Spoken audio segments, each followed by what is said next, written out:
Hello बच्चों, आप सभी को मेरा नमस्कार। इंडिया के इस बेहतरीन चैनल पर आप सभी बच्चों का again and again most welcome.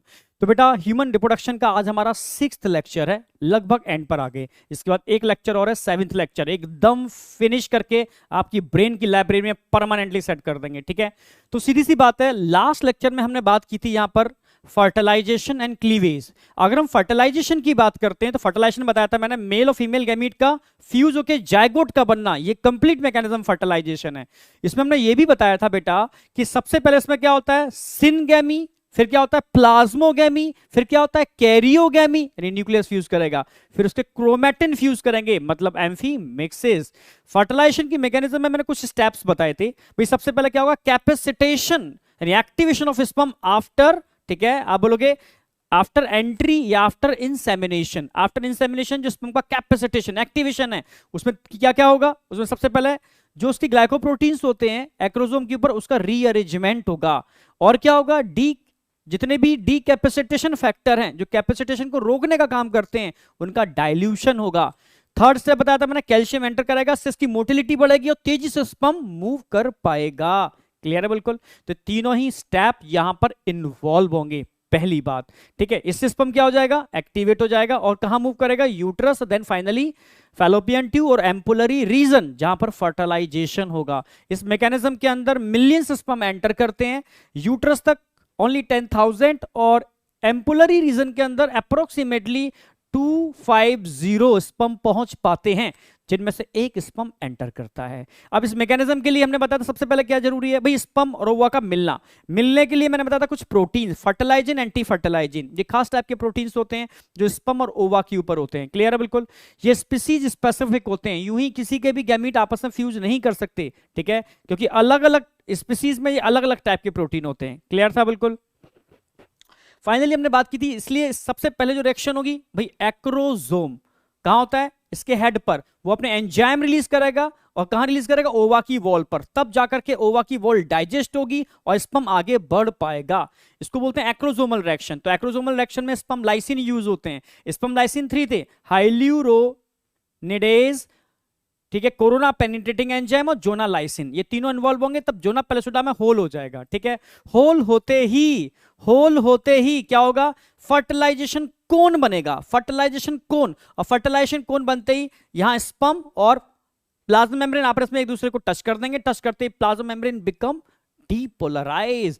Depolarise होने का मतलब है अब एक स्पर्म एंटर कर सकता है जो टच किया है, बाद बाकी के स्पर्म एंटर नहीं करेंगे, यानी पॉलीस्पर्मी को रोकने का काम करती है, fast block of polyspermy. Clear बिल्कुल। अब इसके बाद भाई इसको क्या बोलते हैं, जोना रिएक्शन। अब क्या होगी इसके बाद, कॉर्टिकल रिएक्शन। कॉर्टिकल रिएक्शन कैसे होगी, membrane become depolarized and after depolarize, ये डीपोलराइजेशन सिग्नल कहां जाएगा, smooth endoplasmic reticulum. Smooth endoplasmic reticulum में सिग्नल जाएगा तो उसके कैल्शियम चैनल खुल जाएंगे, कैल्शियम बाहर आएगा। अब कैल्शियम जब बाहर आएगा तो बाहर ये कैल्शियम दो काम करेगा, पहले तो कॉर्टिकल ग्रेन्यूल की एक्सोसाइटोसिस कराएगा, जिससे क्या होगा, स्लो ब्लॉक ऑफ पॉलीस्पर्मी, एक नई लेयर बन जाएगी जो कि again more than one sperm की एंट्री को रोकने का काम करेगी। ठीक है, slow block of polyspermy, it is a permanent solution. अब सेकंड काम क्या करने वाला है, ये calcium ion anaphase promoting complex को एक्टिवेट करेगा, जो मेटाफेज प्रमोटिंग कॉम्प्लेक्स को ब्रेक कर देंगे और डिसजंक्शन स्टार्ट।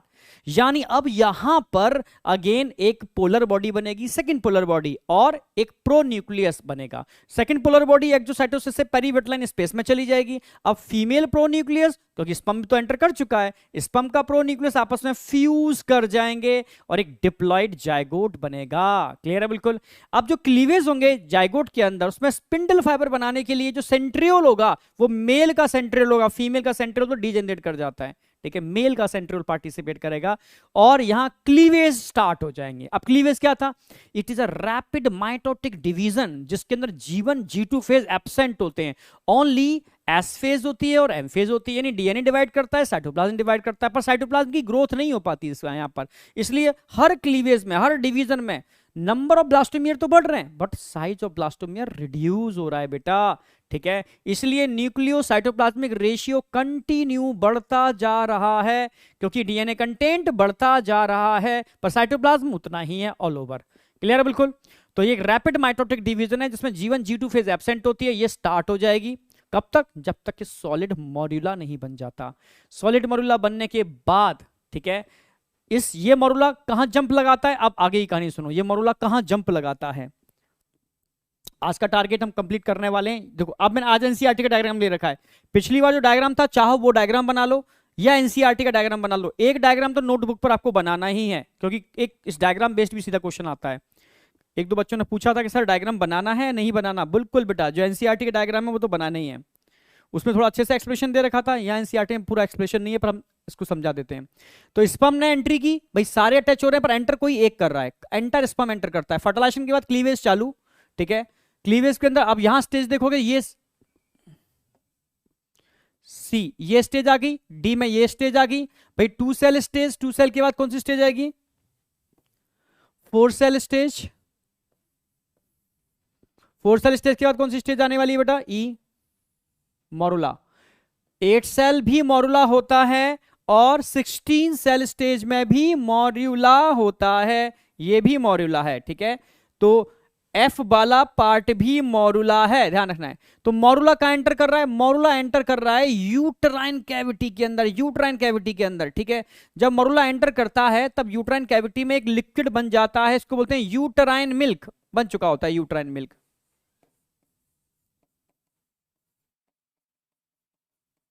एंडोमेट्रियम बनाती है यूट्राइन मिल्क, ठीक है, वो बन जाता है इसके अंदर। उसमें ये जंप लगाता है। जंप लगाने के बाद समझना, इसके अंदर एक कैविटी बनती है, इसको बोलते हैं ब्लास्टोसील। क्या बोलते हैं इसको? ब्लास्टोसील। और ब्लास्टोसील बन जाने वाली इस स्टेज को हम बोलते हैं ब्लास्ट्यूला, और बाद में ब्लास्टुला ब्लास्टोसिस्ट में कन्वर्ट होता है। ये मैकेनिज्म मैं बताऊंगा, ठीक है। और फाइनली इस ब्लास्टोसिस्ट का क्या होता है? इम्प्लांटेशन। यूट्राइन वाल के अंदर एंटर कर जाने को बोलते हैं इम्प्लांटेशन। तो ये सारी मैकेनिज्म को मैं एक एक करके समझाने वाला हूं, बिल्कुल स्टेप बाय स्टेप, एकदम आपके ब्रेन में सेट करने वाले हैं, ठीक है। तो ये इतना तो क्लियर हो गया था। अब हम फाइनली बात करते हैं, मैंने बताया था इन सब के अराउंड जोना पेलेसोडा होती है। जोना, जेड पी यहां पर है, Z P zona pellucida, Z P, Z P, Z P zona pellucida, यहां पर भी है जेड पी जोना पेलेसोडा। अब इस जोना पेलेसोडा को हमें हटाना है, समझ रहे हो। जब तक जोना पेलेसोडा लगेगी तब तक इम्प्लांटेशन नहीं होगा। तो अब इसकी मैकेनिज्म को समझो। यहां हैचिंग होती है, अगली लास्ट क्लास में बताया भी था मैंने, आप समझो हैचिंग। अब मैं पूरी मैकेनिज्म समझा देता हूं ढंग से, एक तरीके से समझो। भाई अभी जो स्टेज दिखाई थी मैंने वो ये थी, जोना पेलेसोडा थी। जोना पेलेसोडा के अंदर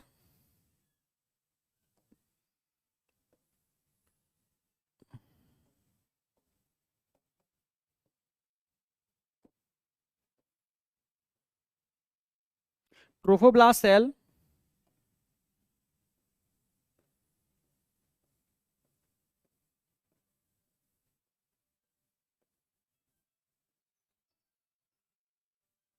कोई नहीं,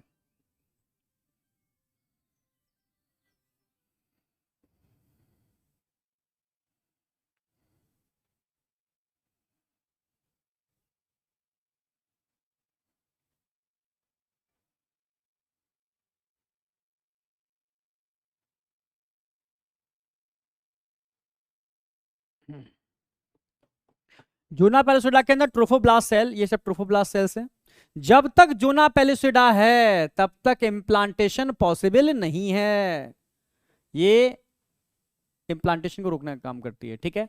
ये ट्रोफोब्लास्ट सेल्स हैं और इसके अंदर ये इनर सेल मास, क्योंकि अंदर कैविटी बन जाती है, इनर सेल मास ये ऐसे ऐसे, इसको बोलते हैं ब्लास्टोसील।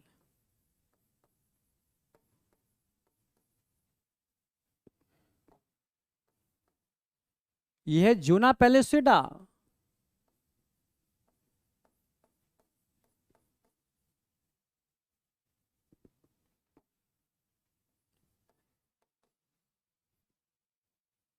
ब्लास्टोसील, ठीक है। यह है ट्रोफोब्लास्ट।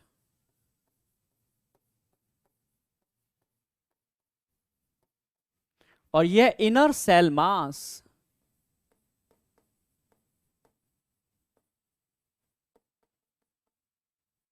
और यही इनर सेल मास आगे जाके क्या बनाने वाला है, एम्ब्रियो। चलो ठीक है, अब एक चीज समझना, अब यहां पर ऐसे समझो, वो सेल जो आपस में इंटरेक्ट कर रहे हैं, समझने की कोशिश करना, ठीक है। कुछ सेल यहां पर क्या कर रहे हैं भाई, cell of trophoblast which attach with inner cell mass, ठीक है। तो जहां अटैचमेंट है इसको बोलते हैं cell of Rauber, cell of Rauber, जहां इनका आपस में अटैचमेंट है, cell of rubber,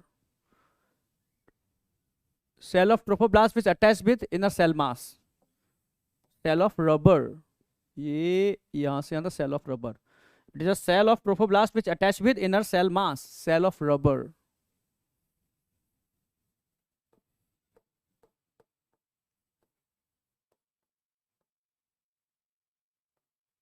rubber, RAUPER, ठीक है। चलो ये भी ठीक है। अच्छा यहाँ थोड़ा सा हमें बनाना है, इसको कहीं और लिखते हैं, चलो खैर जगह नहीं है।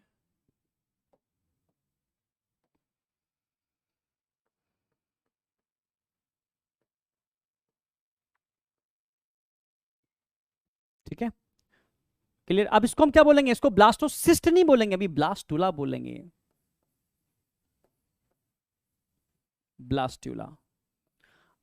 ब्लास्टोसिस्ट तब बोलेंगे जब जोना पेलिसोडा का रिमूवल हो जाएगा, क्योंकि इस स्टेज में इंप्लांटेशन पॉसिबल नहीं है।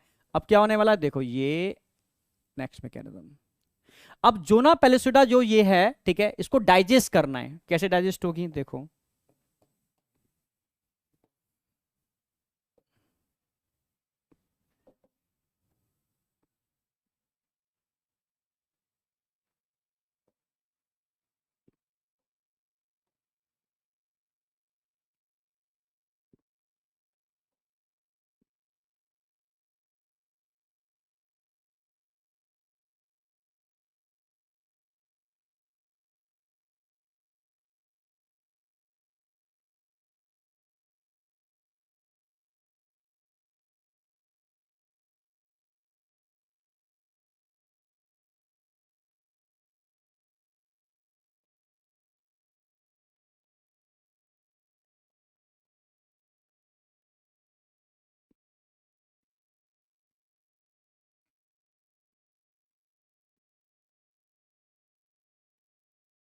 देखो अब ये ट्रोफोब्लास्ट के सेल है ना, ये ट्रोफोब्लास्ट के सेल रिलीज करते हैं, रिलीज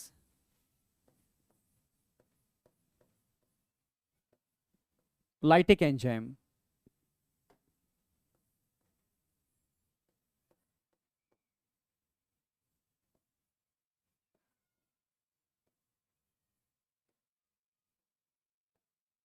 लाइटिक एंजाइम, ये लाइटिक एंजाइम क्या काम करेंगे, जब ट्रोफोब्लास्ट लाइटिक एंजाइम रिलीज करेगी तो जोना पेलिसोडा भाई वही सेल तो होती नहीं है, वो तो जेलेटिनस नॉन सेलुलर लेयर है, वो धीरे डाइजेस्ट होना चालू हो जाएगी, होल हो जाएगा।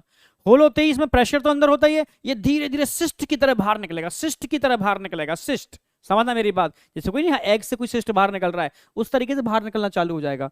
जब ये सिस्ट की तरह बाहर निकलेगा, बस उस समय एक्सीडेंट होने की प्रोबेबिलिटी बहुत ज्यादा होती है। ये क्या है, इनर सेल मास, यानी जब सिस्ट की तरह बाहर निकलता है तो एक भी ट्रोफोब्लास्ट, सॉरी एक भी इनर सेल, एक भी इनर सेल मास की सेल बाहर आ गई, सिंगल सेल भी से बाहर निकल गई, समझना। जब ये बाहर निकलता है तब ये सेल से अलग हो गई, बाहर निकल गई अगर, तो ये एक न्यू एम्ब्रियो बना लेगी, new embryo, formation of new embryo. क्योंकि ये इनर सेल मास की होते हैं, ये एम्ब्रियो बनाने का काम करते हैं, क्योंकि ये stem cell, inner cell mass like a stem cell, नीचे लिख देता हूं।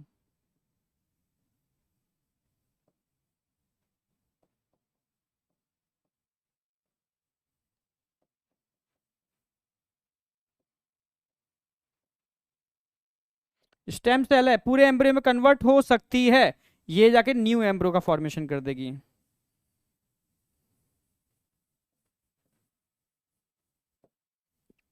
और एक ही जायगोट से बनाया तो ये एम्ब्रियो जो बनेगा, इससे तो पूरा एम्ब्रियो बनेगा, वो इस एम्ब्रियो को बिल्कुल 100% आइडेंटिकल होगा, इसलिए इनको बोलते हैं मोनोजाइगोटिक ट्विंस। ये आगे क्या बनाएगी, मोनो जायगोटिक ट्विंस। आप समझ रहे हो ना मेरी बात? मोनोजाइगोटिक का मतलब होता है एक ही जायगोट से मिलकर के बनने वाले ट्विंस। आप मेरी बात समझ रहे हो? तो एक ही जायगोट से मिलकर के बनने वाले ट्विंस की बात कर रहे हैं। तो ये मे भी ऐसा हो सकता है, मे भी, जरूरी नहीं होगा ही ऐसा, ठीक है? मे भी ऐसा हो सकता है कि यहां से एक सेल अलग हो जाए और एक न्यू एम्ब्रो का फॉर्मेशन कर ले। तो जब हैचिंग, इसी मैकेनिज्म को बोलते हैं हैचिंग, ठीक है? इसके लिए क्या रिस्पॉन्सिबल है? बोलोगे एंजाइम, हैचिंग एंजाइम या लाइटिक एंजाइम।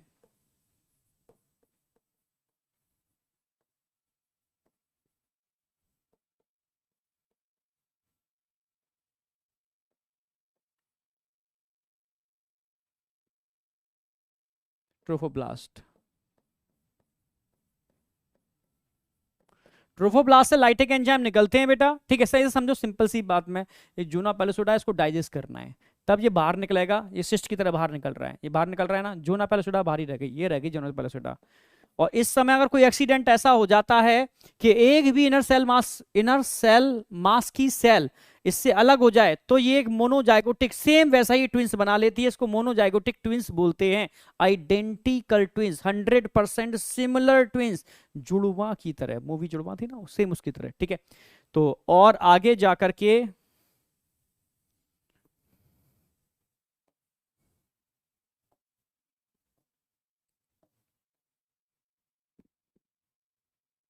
भाई जूना पर छोड़ा तो हट गया, गया काम से। आगे जाकर के ये ऐसे ऐसे ऐसे ऐसे ऐसे ऐसे ऐसे ऐसे ऐसे ऐसे ऐसे ऐसे ऐसे,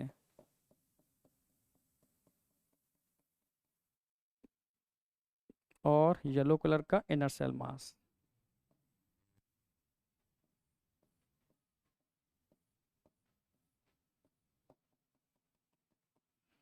अब इसको बोलेंगे ब्लास्टोसिस्ट, क्योंकि इसके अराउंड जूना पैलेसिडा नहीं है। इसको बोलेंगे ब्लास्टोसिस्ट, ब्लास्टोसिस्ट। ये बन गया ब्लास्टोसिस्ट। इसके पास भी क्या है? ब्लास्टोसील।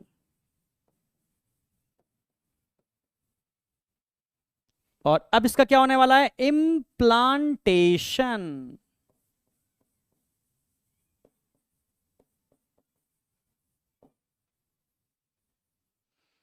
भाई समझना तो पड़ेगा, एक एक कंसेप्ट समझाते हुए आगे बढ़ेंगे, यूं ही हवा में काम नहीं चलेगा। समझ रहे हो ना मेरी बात?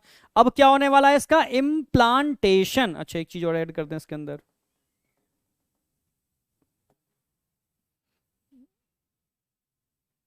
अब क्या करे होगा इसका? इम्प्लांटेशन।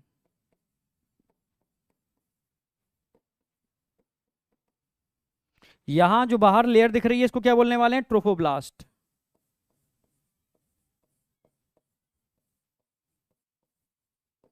ये ट्रोफोब्लास्ट क्या क्या रिलीज करता है? लाइटिक एंजाइम तो रिलीज करता ही है, पर इसके साथ साथ ये रिलीज करता है human HCG। HCG human chorionic gonadotrophin, इसी से रिलीज होता है, ठीक है? और आपको पता है ये ह्यूमन कोरियोनिक गोनाडोट्रोफिन प्रेगनेंसी को आइडेंटिफाई करने के लिए यूज होने वाला हार्मोन है, ठीक है? इसके अलावा लाइटिक एंजाइम तो रिलीज करता ही है ये लाइटिक एंजाइम।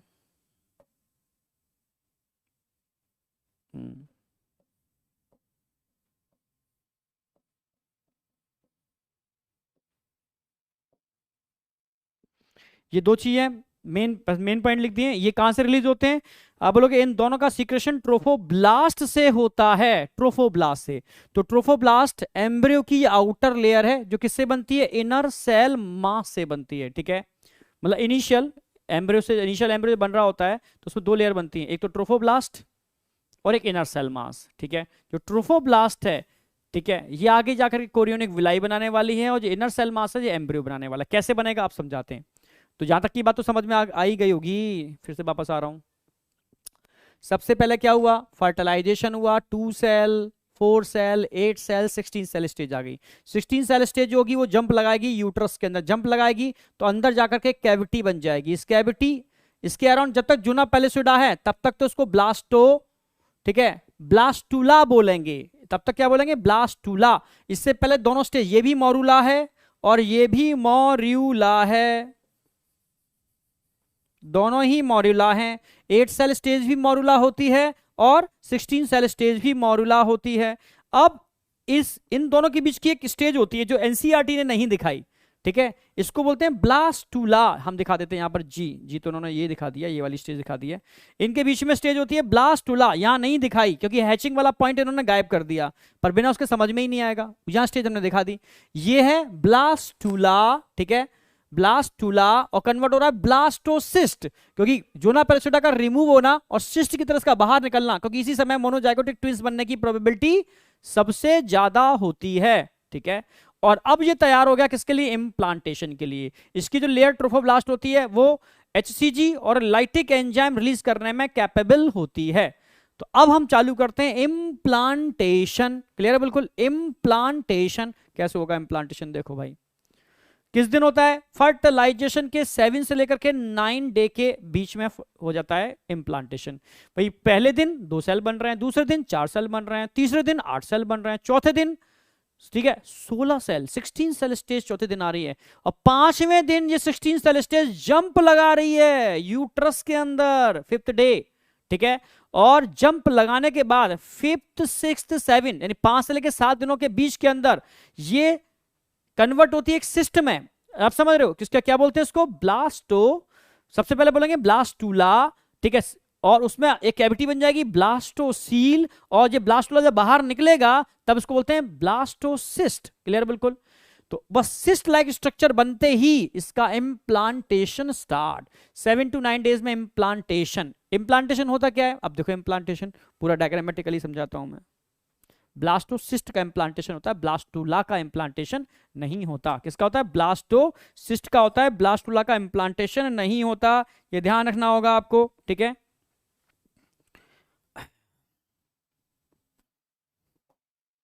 जैसे देखो ग्रीन, मानो यूट्राइन वॉल है,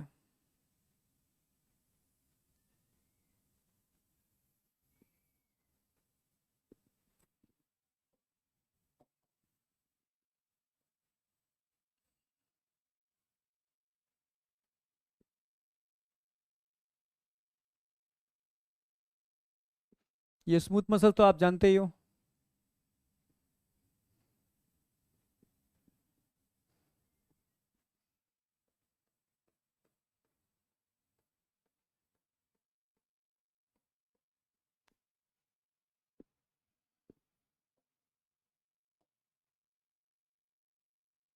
और अब बात करते हैं एंडोमेट्रियम की। ये एंडोमेट्रियम है ये, अरे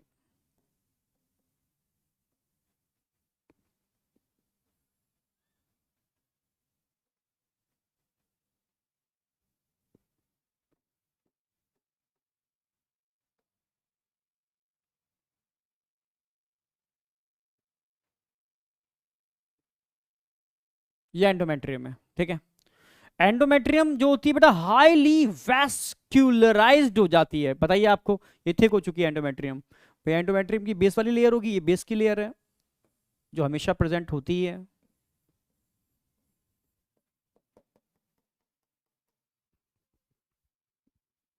और ये हाईली वैस्कुलराइज्ड है, इसमें ब्लड वेसल्स होंगे।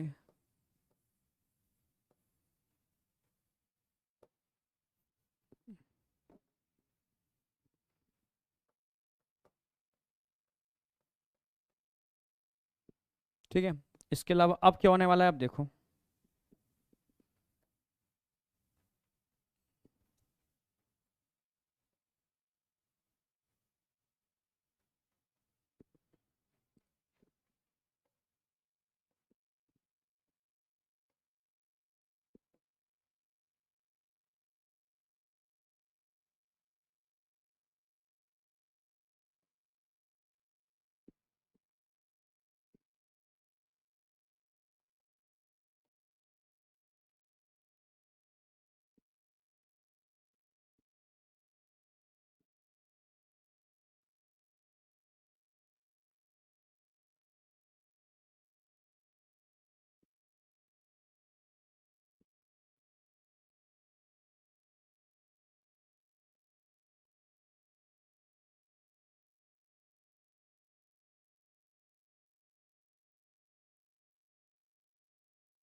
ये कहानी चल रही है इम्प्लांटेशन की, कहानी चल रही है इम्प्लांटेशन की।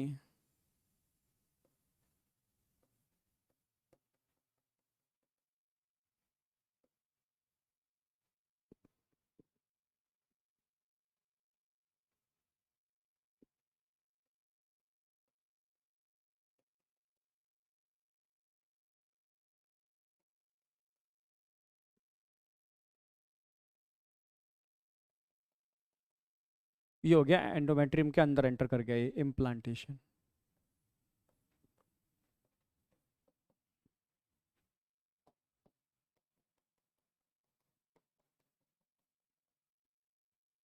ठीक है,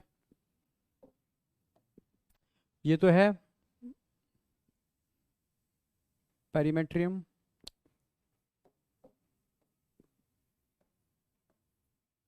फिर मायोमेट्रियम पर ही आओ।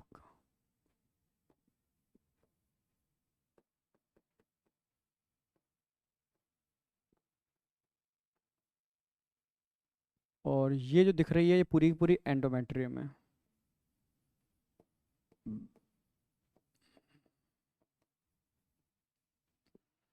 ठीक है, ये ब्लास्टोसिस्ट।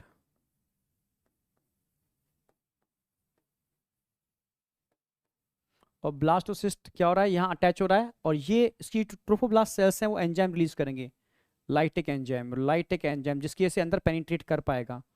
ठीक है, लाइटिक एंजाइम।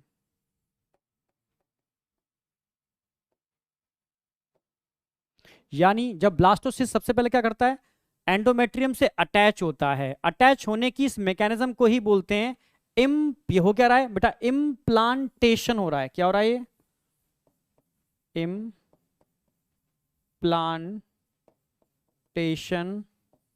Of blastocyst.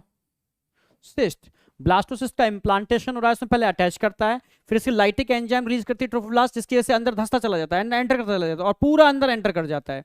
जब अंदर एंटर कर जाता है तब यही एंडोमेट्रियम धीरे धीरे इसको अपने चारों तरफ कवर करना स्टार्ट कर देती है, धीरे धीरे इसको कवर करना स्टार्ट कर देती है। एंडोमेट्रियम इसको चारों तरफ से कवर कर लेती है, ये एंडोमेट्रियम। जब एंडोमेट्रियम इसको कवर करती है तब इसको हम बोलते हैं, इसकी जो कवरिंग है इसको बोलते हैं डेसिडुआ। आप समझना मेरी बात। तो सबसे पहले क्या करेगा, ये अटैच करेगा, अटैच करके इससे फिंगर लाइक प्रोजेक्शन, इसके एंडोमेट्रियम का कवरिंग इसकी स्टार्ट हो गई, एंडोमेट्रियम की कवरिंग इसकी स्टार्ट हो गई, और आगे जाकर के ये बनाएगा डेसिडुआ। ऐसे समझो, सबसे पहले ये अटैच होगा, एंडोमेट्रियम से टच हुआ, लाइटिक एंजाइम रिलीज किए और अपने अंदर पेनिट्रेट करना चालू कर देगा। जब अंदर पेनिट्रेट करेगा तो एंडोमेट्रियम इसको चारों से कवर करना चालू करेगी, फिर ये भी अपने अंदर से फिंगर लाइक प्रोजेक्शन निकालेगा, एंडोमेट्रियम भी फिंगर लाइक प्रोजेक्शन निकालेगा, दोनों मिलकर के आपस में एक दूसरे के संग जुड़ करके प्लेसेंटा का फॉर्मेशन कर लेंगे। ठीक है, किसका फॉर्मेशन कर लेंगे, प्लेसेंटा। ठीक है, और आपको बता चुका हूं मैं, अभी जस्ट बताया मैंने, जैसे यहां पर ब्लड वेसल्स है, तो अब ये ट्रोफोब्लास्ट इस ब्लड में क्या रिलीज करना चालू कर देगा, ये ट्रोफोब्लास्ट ब्लड में रिलीज करना चालू करेगा HCG, क्योंकि HCG ट्रोफोब्लास्ट से निकलता है। और HCG ब्लड में आ रहा है मतलब ये ट्रोफोब्लास्ट ब्लड के कांटेक्ट में आ चुकी है, मतलब इम्प्लांटेशन हो चुका है। और HCG प्रेगनेंसी को आइडेंटिफाई करने वाला हार्मोन है। ठीक है, अगर यूरिन में मिल रहा है तो ये इंडिकेटर है पॉजिटिव। ठीक है, कि सब कुछ पॉजिटिव है, भाई पॉजिटिव न्यूज है, मतलब प्रेगनेंसी कंसीव हो गई। ठीक है, तो प्रेगा न्यूज स्टेप आती है, उसमें यूरिन की एक ड्रॉप डालते हैं, कलर चेंज हो जाता है, colour change is a indicator. Colour change इसलिए हो रहा है अगर यूरिन में HCG है जो यहां से ट्रोफोब्लास्ट से ब्लड वेसल्स में जाना चालू हो गया, तो ये इंडिकेटर है क्या कि HCG यूरिन में आ गया, मतलब इम्प्लांटेशन हो गया, प्रेगनेंसी कंसीव हो गई। इसी को बोलते हैं इम्प्लांटेशन। समझ में आ गया होगा इम्प्लांटेशन। तो इट इज अटैचमेंट और एम्बेडिंग ऑफ डेवलपिंग ब्लास्टोसिस्ट किसके साथ, with wall of uterus, specially endometrium से, विद द हेल्प ऑफ, किसकी हेल्प से, लाइटिक एंजाइम, जो किससे रिलीज हो रहे हैं, रिलीज फ्रॉम ट्रोफोब्लास्ट से रिलीज होते हैं। ठीक है, during implantation blastocyst completely sink in the wall of uterus, completely अंदर चला जाता है, and endometrium become more vascularized, अभी बताया वो बहुत वेस्कुलराइज्ड हो जाती है। After implantation the endometrium is known as decidua. इम्प्लांटेशन के बाद हम एंडोमेट्रियम को डेसिडुआ बोलते हैं, डेसिडुआ इज एंडोमेट्रियम। ठीक है, इसको हम 3 पार्ट में डिवाइड कर सकते हैं। अब देखो, एक होता है डेसिडुआ बैसिलिस, एक होता है डेसिडुआ पराइटेलिस, डेसिडुआ पराइटेलिस,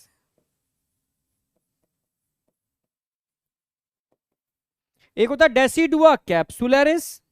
तीन टाइप के डेसिडुआ होते हैं, इसमें क्वेश्चन आता है, एनसीईआरटी ने रखा है। Decidua basalis, decidua parietalis and decidua capsularis. अब कैसे याद रखोगे तीनों को?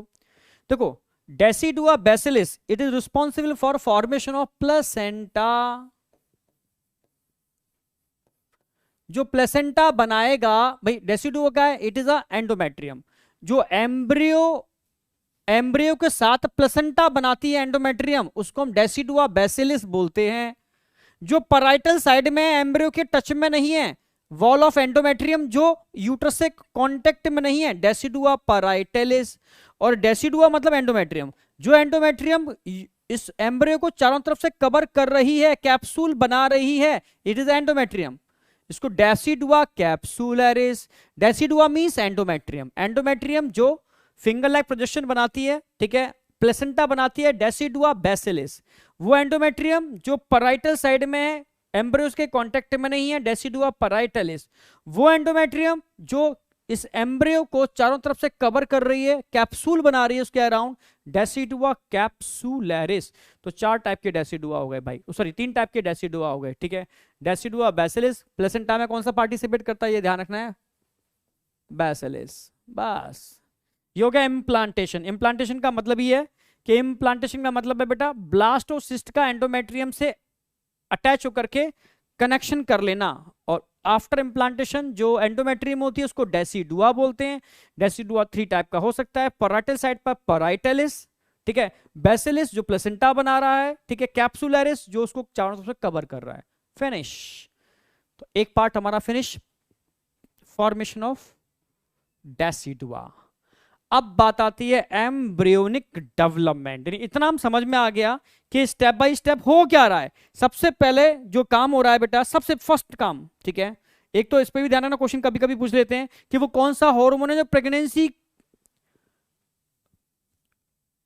के लिए इंडिकेटर का काम करता है। आप बोलोगे ह्यूमन कोरियोनिक गोनेडोट्रोफिन, एचसीजी। कैसे करता है? जब वो इंप्लांट करता है, ठीक है, ब्लास्टोसिस्ट उसकी ट्रोफोब्लास्ट से रिलीज होता है। तो ट्रोफोब्लास्ट ब्लड के कांटेक्ट में आती है, तो ब्लड के कांटेक्ट में आने का मतलब है ये हार्मोन कहां चला जाएगा? ब्लड में। और ब्लड से कहां जाएगा? यूरिन में। यूरिन से अगर बाहर निकलता है और आप चेक कर लेते हो उसको, उसमें आइडेंटिफिकेशन हो जाता है कि हाँ हार्मोन है, तो इंडिकेटर है कि प्रेगनेंसी कंसीव हो गई। मतलब इंडिकेटर है कि प्रेगनेंसी कंसीव हो गई, मतलब इम्प्लांटेशन हो चुका। अगर यूरिन में हार्मोन है तो बता रहा है कि इम्प्लांटेशन हो चुका, ठीक है। चलो भाई, इम्प्लांटेशन करा दिया हमने। इम्प्लांटेशन के बाद बात किसकी आएगी? एम्ब्रियोनिक डेवलपमेंट, कि एम्ब्रियो अब कैसे डेवलप होगा भाई। ब्लास्टोसिस्ट तो अंदर चला गया, ठीक है, उसमें इनर सेल मास अब कैसे बनाएगा एम्ब्रियो को, ठीक है, उसी की बात करेंगे। तो पूरा मैकेनिज्म समझना होगा आपको।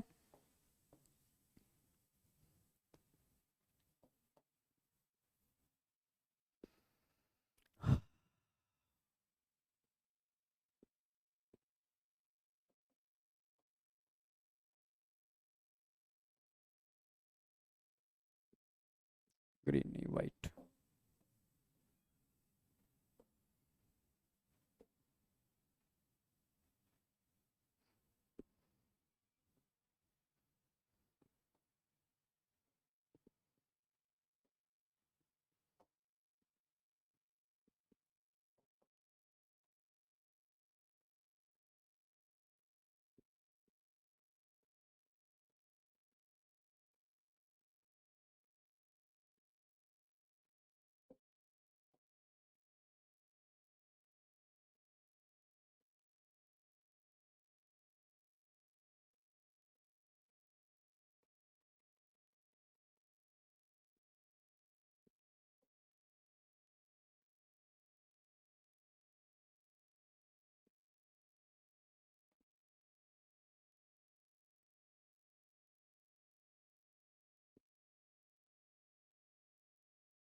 इम्प्लांटेशन हो चुका भाई, ठीक है।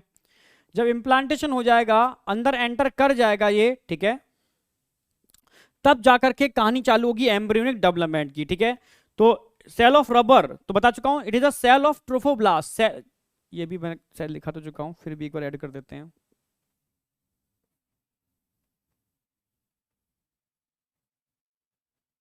फिर से मैं एक बार ऐड कर देता हूं, सेल ऑफ रबर।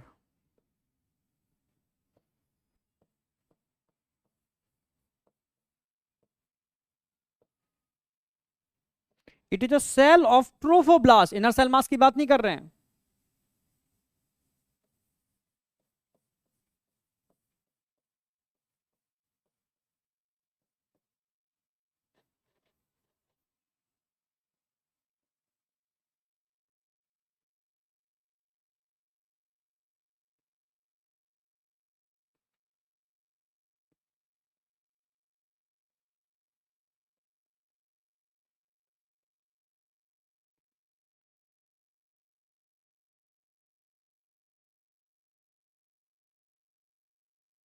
भाई ट्रोफोब्लास्ट के वो सेल जो इनर सेल मास से कनेक्ट हो रहे हैं, ठीक है, इंटरेक्ट कर रहे हैं, वो सेल ऑफ रबर है, सेल ऑफ रबर, ठीक है। ये कहीं बार क्वेश्चन पूछा गया है। तो इम्प्लांटेशन हो चुका है, आफ्टर इम्प्लांटेशन क्या होने वाला है, अब देखो। इम्प्लांटेशन के बाद ट्रोफोब्लास्ट अपना काम करना चालू कर देगी, ये ट्रोफोब्लास्ट का काम स्टार्ट हो गया। ये स्टेजेस हैं, समझने का सारा कंसेप्ट है, ध्यान रखना यहां पर। ये ट्रोफोब्लास्ट है,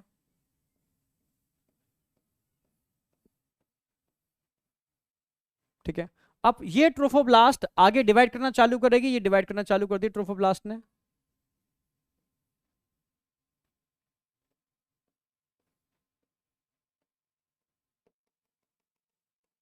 ट्रोफोब्लास्ट की सेल डिवाइड करती जा रही हैं, ठीक है।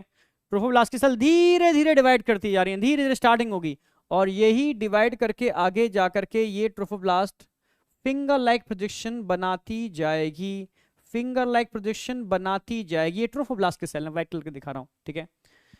आप समझ रहे हो, जो व्हाइट कलर के देख रहे हो वो ट्रोफोब्लास्ट है। अब इसमें वो ट्रोफोब्लास्ट जो ये फिंगर लाइक प्रोजेक्शन बना रहे हैं, इन सब ट्रोफोब्लास्ट को बोलते हैं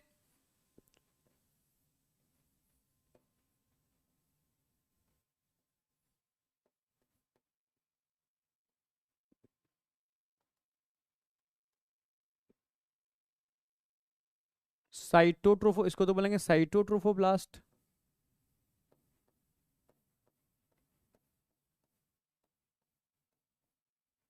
सिंसाइसियोट्रोफोब्लास्ट।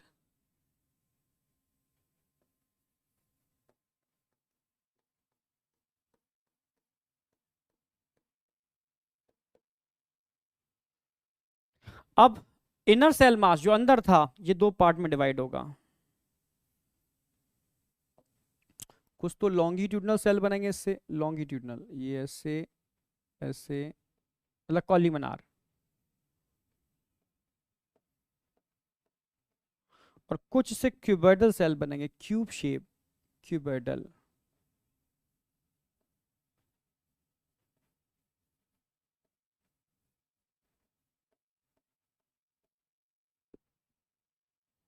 ऐसे समझो, ठीक है। इनर सेल मास आगे जाके देखो, साइटोट्रोफोब्लास्ट जो थी, आप समझना मेरी बात, जो साइटोट्रोफोब्लास्ट है वो डिवाइड करेगी सिंसाइसियोट्रोफोब्लास्ट और साइटोट्रोफोब्लास्ट में, सॉरी, जो ट्रोफोब्लास्ट है वो डिवाइड कर जाएगी साइटोट्रोफोब्लास्ट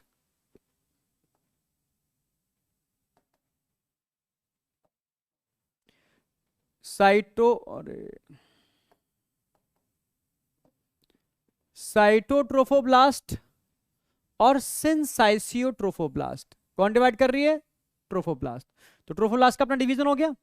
अब इनर सेल मास की बारी आई, ट्रोफोब्लास्ट डिवाइड कर गई, अब इनर सेल मास की बारी आई। इनर सेल मास भी दो लेयर में डिवाइड होगा, ठीक है, एक हाइपोब्लास्ट और एक एपीब्लास्ट।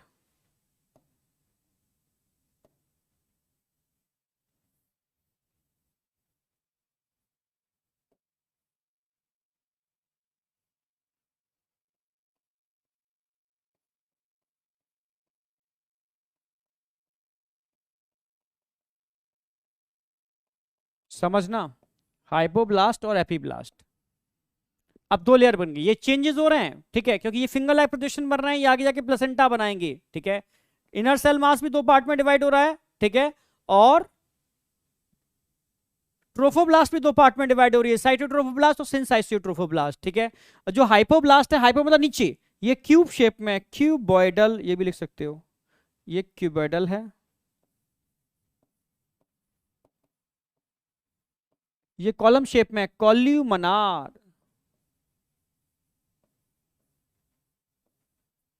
जो एपीब्लास्ट है ये आगे जाकर के तीनों जर्म लेयर बनाएगी, एपीब्लास्ट तीनों जर्म लेयर बनाएगी, पर एपीब्लास्ट और हाइपोब्लास्ट दोनों मिलकर के, आप समझ रहे हो, इसको एम्ब्रियोनिक डिस्क बोलते हैं।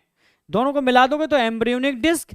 और अगर हम खाली एपीब्लास्ट की बात करते हैं तो उसको जर्म डिस्क बोलते हैं, क्योंकि ये तीनों तरफ की जर्म लेयर बनाती है। ये लिखा, ये चीज जरूरी है, लिखना पड़ेगी। इसको तो बोलेंगे हम जर्म डिस्क।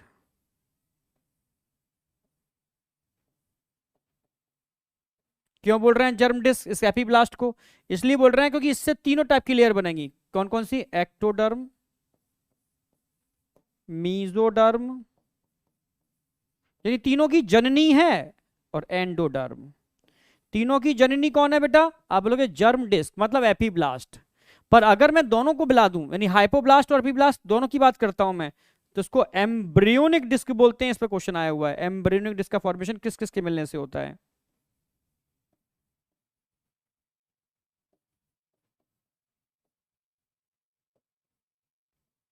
Embryonic disc. यहां से कहानी चालू होगी भाई। इम्प्लांटेशन के बाद की कहानी ये स्टार्ट हो गई, एम्ब्रियोनिक डेवलपमेंट चालू हो गया आफ्टर इम्प्लांटेशन। ये इम्प्लांटेशन हुआ और आफ्टर इम्प्लांटेशन कहानी ये चालू हो गई, आफ्टर इम्प्लांटेशन।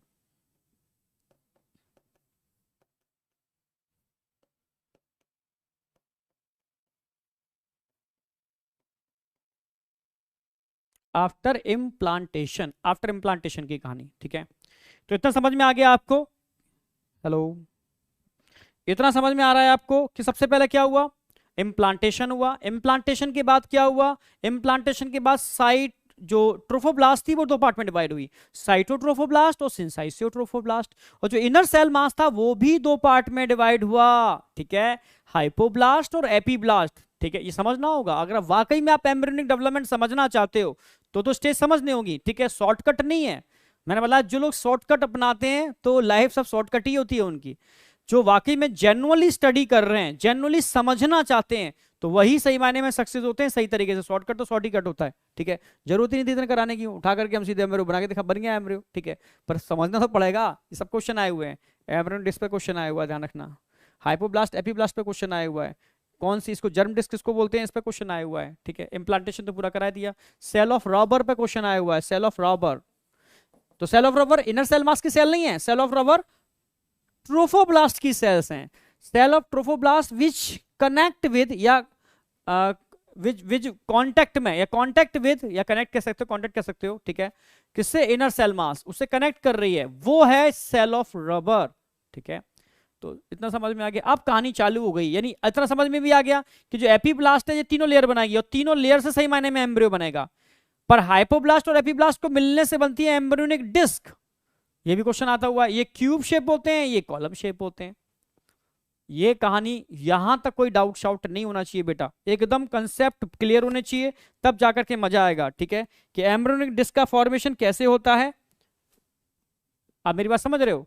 यहां तक की बात एकदम क्लियर होनी चाहिए। अब ये दो लेयर मिलकर के पूरे एम्ब्रियो को बनाएंगे, जिसमें स्पेशली अगर ध्यान देंगे तो एपीब्लास्ट। अब देखो एक अगली स्टेज दिखा देते हैं। अच्छा, जगह नहीं है। हम्म,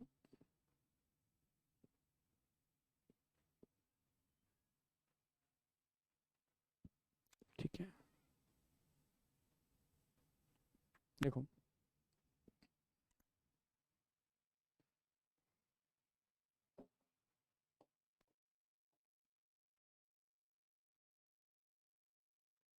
यानी कुछ ऐसा स्ट्रक्चर बन जाएगा अब आकर के। भाई दो लेयर बन चुकी हैं, कलर भी वही लिखते हैं जो तुम बनाए हैं,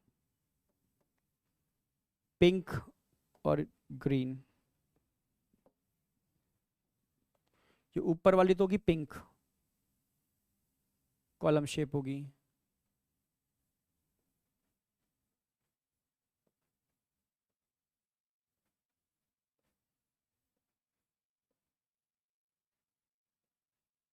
ठीक है उसके नीचे ग्रीन लेयर भी होगी। क्यूबॉइडल।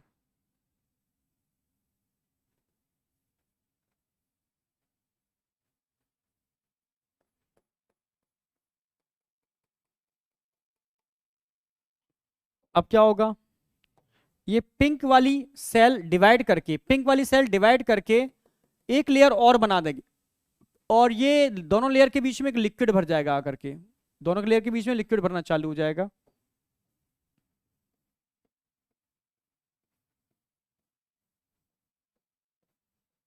ऐसे ग्रीन वाले सेल डिवाइड करके एक लेयर और बना देंगे, ठीक इसके ऊपर दोनों के बीच में एक सिस्टम और भरना चालू हो जाएगा।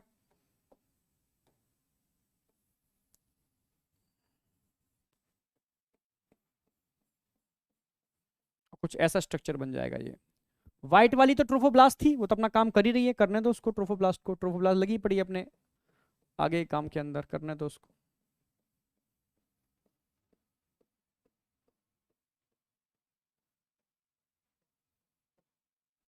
ठीक है, ट्रोफोब्लास्ट अपना काम कर रही है, अंदर की मैकेनिज्म अपनी चालू है। ठीक है, ये हम बता चुके थे आपको क्या है, एपीब्लास्ट, ये तो हमने बता दिया आपको एपीब्लास्ट। नीचे वाली क्या है, हाइपोब्लास्ट। हाइपोब्लास्ट की डिवीजन से जो सेल बनी है ये क्या है बताते हैं, और एक ये बन गई, इन 4 लेयर बन गई। यहां पर एक लिक्विड भर जाता है, इसको एमनियोटिक फ्लूइड बोलते हैं। ठीक है, ये योक सैक है।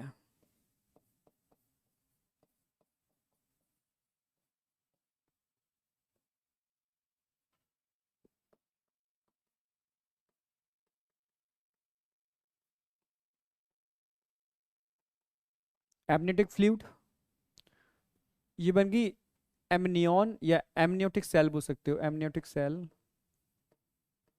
अच्छा लिख तो दिया हमने।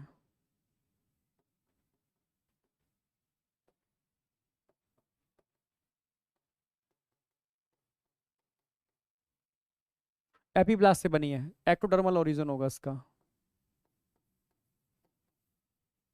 ये हाइपोब्लास्ट, ये एपीब्लास्ट हो गई।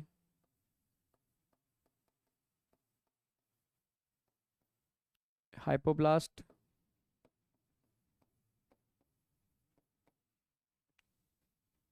इसको आप एंडोडर्म बोल सकते हो। ठीक है, एंडोडर्म।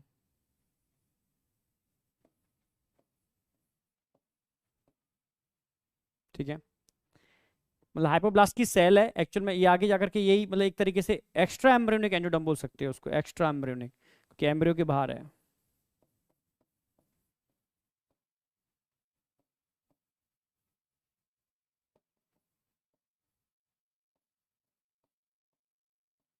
बस ये स्टेज इतनी यहाँ हम पहुंच चुके हैं। ठीक है, योग सैक बन चुका है। एपीब्लास्ट और हाइपोब्लास्ट के डिवीजन से एक एक लेयर और बन जाती है, यहाँ एक लिक्विड बन जाता है एमनियोटिक फ्लूइड, ये योग सैक बन जाता है। पर हमारे अंदर योग सैक का कोई रोल है नहीं, बट एनिमल के अंदर फूड भरा होता है। यहाँ पर दोनों लेयर हैं, इसमें एपीब्लास्ट से कंप्लीट एम्ब्रियो बनेगा। इसे 3 germ layer, formation of 3 germ layer.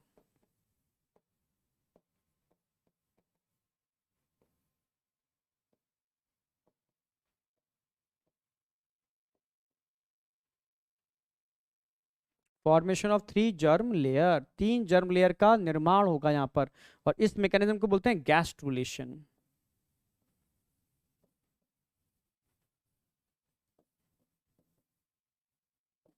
अगली स्टेज आने वाली है गैस्ट्रुलेशन। ठीक है, गैस्ट्रुलेशन। ठीक है, यानी गैस्ट्रुलेशन में होता क्या है, फॉर्मेशन ऑफ 3 जर्म लेयर, क्या बोलते हैं इसको, गैस्ट्रुलेशन। यानी इतना स्टेप समझ में आ गया कि सबसे पहले ब्लास्टोसिस्ट बना, वो धीरे से एंडोमेट्रियम में एंटर कर गया, इम्प्लांटेशन। एंटर करने के बाद उस ब्लास्टोसिस्ट में 2 टाइप के सेल का डिवीजन हुआ, एक ने ट्रोफोब्लास्ट बनाई, एक ने इनर सेल मास बनाया। ठीक है, अंदर जाकर के ट्रोफोब्लास्ट फर्दर डिवाइड करती है और साइटोट्रोफोब्लास्ट और सिंसाइसियोट्रोफोब्लास्ट बनाती है। इनर सेल मास फिर अंदर जाकर के एंडोमेट्रियम में एम्बेडेड होकर के फिर 2 पार्ट में डिवाइड होता है, एपीब्लास्ट और हाइपोब्लास्ट। एपीब्लास्ट जननी है तीनों लेयर की, जिससे पूरा एम्ब्रियो बनेगा। ठीक है, इसलिए इसको जर्म डिस्क भी बोलते हैं। पर एम्ब्रियोनिक डिस्क का फॉर्मेशन हाइपोब्लास्ट और एपीब्लास्ट दोनों के मिलने से होता है। अब ये एपीब्लास्ट और हाइपोब्लास्ट एक 2 चैम्बर का निर्माण करती हैं। एपीब्लास्ट बनाती है एमनियोटिक सैक का, जिसमें एमनियोटिक फ्लूइड भरा हुआ है, और हाइपोब्लास्ट बनाती है योक सैक का, जिसमें योक या फूड फिल होता है। ये इनिशियल, ये ट्रोफोब्लास्ट है ही।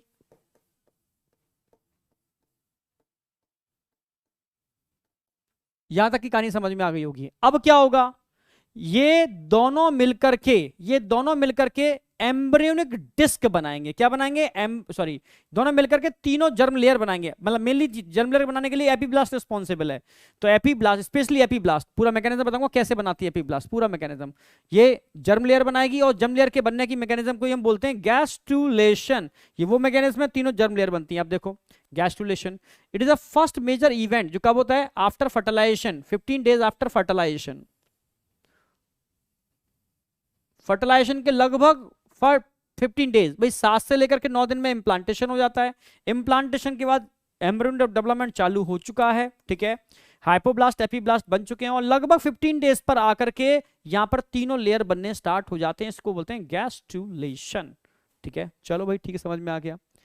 इन दिस प्रोसेस बाइलेमिनर, अभी बाइलेमिनर बन चुकी है ना, एम्ब्रियोनिक डिस्क, हाँ ये लाइन दे रखी है इसलिए ध्यान रखना, 2 लेयर से बनी हुई एम्ब्रियोनिक डिस्क बन जाती है, ठीक है, जिसमें एपीब्लास्ट और हाइपोब्लास्ट दोनों सेल होती हैं। यानी एम्ब्रियोनिक डिस्क का फॉर्मेशन दोनों लेयर के मिलने से होता है, ये ध्यान रखना है आपको।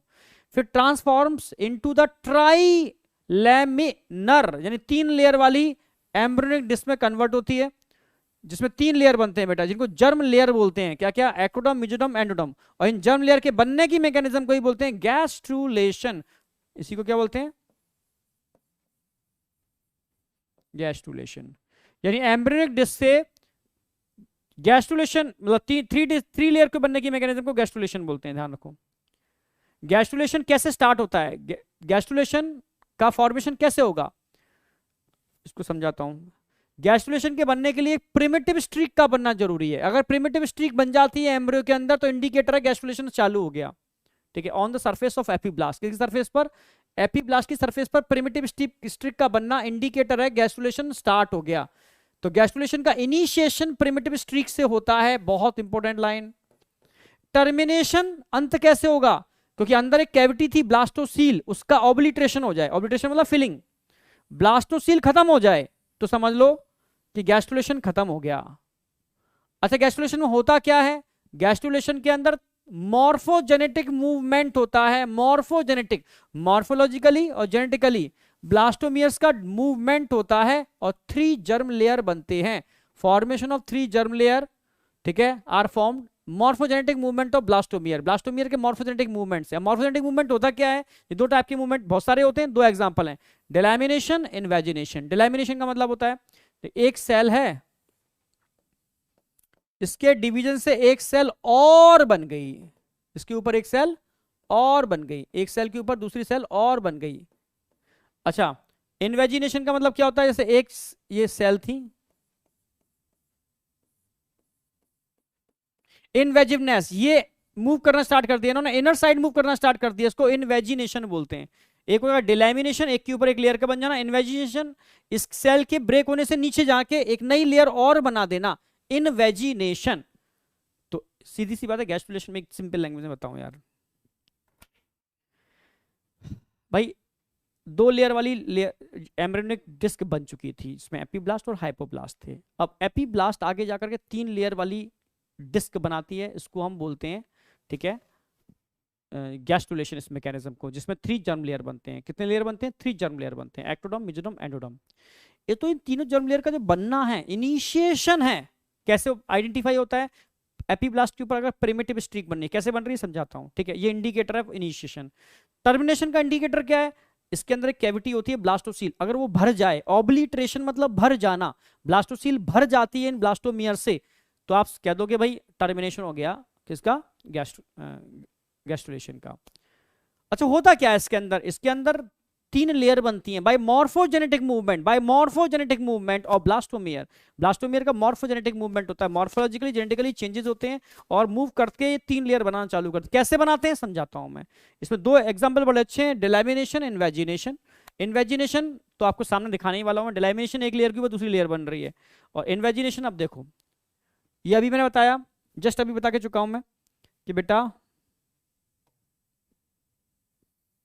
ये ऊपर वाली कैविटी आ गई ऐसे ऐसे ऐसे, ये ऊपर क्या हो गया, एमनियोटिक सैक, नीचे क्या हो गया, योक सैक, ये योक सैक, ठीक है,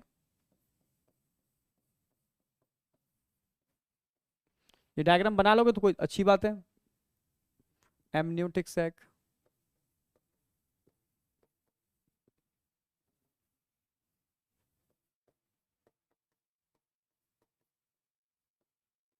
एमनियोटिक सैक बन चुका, योग सैक बन चुका, ये एपीब्लास्ट है, नीचे हाइपोब्लास्ट थी। अब देखो सबसे पहले क्या होगा गैस्ट्रुलेशन के अंदर, फर्स्ट मैकेनिज्म क्या है, प्रिमिटिव स्ट्रीक का बनना। ये बन रही है प्रिमिटिव स्ट्रीक, ये प्रिमिटिव स्ट्रीक बन गई, प्रिमिटिव स्ट्रीक। तो सबसे पहले एपीब्लास्ट की आउटर सरफेस पर एक ग्रूव, खांच, कैविटी बनती है, इसको प्रिमिटिव स्ट्रीक बोलते हैं। तो इसका बनना इट इज अ इंडिकेटर कि गैस्ट्रुलेशन मैकेनिज्म स्टार्ट हो गई, चालू हो गई, जिसमें 3 जर्म लेयर बनेंगे। तो प्रिमिटिव स्ट्रीक का बनना ये इंडिकेटर है, ठीक है, समझने का ध्यान रखना। अब क्या होगा, ये सेल अंदर की तरफ माइग्रेट करना चालू कर देंगे, ऐसे ऐसे माइग्रेशन करेंगे, और एक मॉर्फोजेनेटिक मूवमेंट, यानी अंदर जब मूवमेंट करेंगे इसको इन्वेजिनेशन बोलते हैं, और एक नई सेल बनना चालू हो जाएंगे। अब ये सेल क्या करेंगे, जो नए सेल बन रहे हैं नीचे, ये सेल हाइपोब्लास्ट को रिप्लेस करेंगे, हटाएंगे। यानी हाइपोब्लास्ट क्या हो रहा है, हाइपोब्लास्ट अंडरगोइंग रिप्लेसमेंट, और हाइपोब्लास्ट के रिप्लेसमेंट से नई सेल बनेगी, वो क्या होगी, एंडोडर्म। समझ रहे हो ना मेरी बात, समझना भाई। धीरे धीरे धीरे धीरे सेल आती जा रही हैं और हाइपोब्लास्ट को हटाती जा रही हैं, और उसके लिए खुद आती जा रही हैं एपीब्लास्ट से ही। एपीब्लास्ट से एक नई लेयर बन जाती है, उसको क्या बोलते हैं, एंडोडर्म। तो पहली लेयर जो बनती है वो एंडोडर्म बनती है, पहली लेयर एंडोडर्म बनती है। एपीब्लास्ट की सेल धीरे धीरे हाइपोब्लास्ट को हटा करके एक नई लेयर बना देती है, पहली स्टार्टिंग होती है एंडोडर्म। तो फर्स्ट लेयर जो बन रही है वो एंडोडर्म बन रही है। फर्स्ट लेयर कौन सी बन रही है, एंडोडर्म।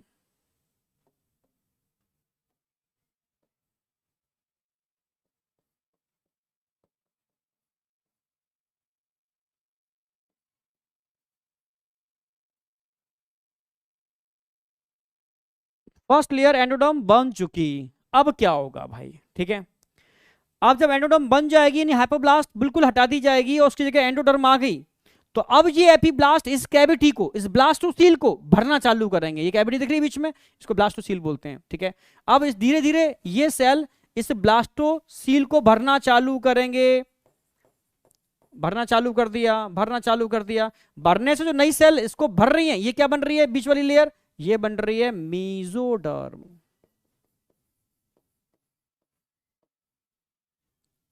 जैसे ही ऑब्लिट्रेशन होगा, बची हुई एपीब्लास्ट जो रह जाएंगी ऊपर, ये कन्वर्ट हो जाएंगे ऑटोमेटिकली एक्टोडर्म। यानी पहले बनेगी एंडो, फिर बनेगी मीजो, और फिर बनेगी एक्टो। यानी स्टार्टिंग कैसे होगी, एंडो से, फिर मीजो, फिर एक्टो। ध्यान रखना है आपको, ठीक है। आपके सामने कैसे बन रही है, एक एक चीज लिखी हुई है, एंडोडर्म रिप्लेस बाय हाइपोब्लास्ट हो गई, यहां भी रिप्लेसमेंट चालू हो गया।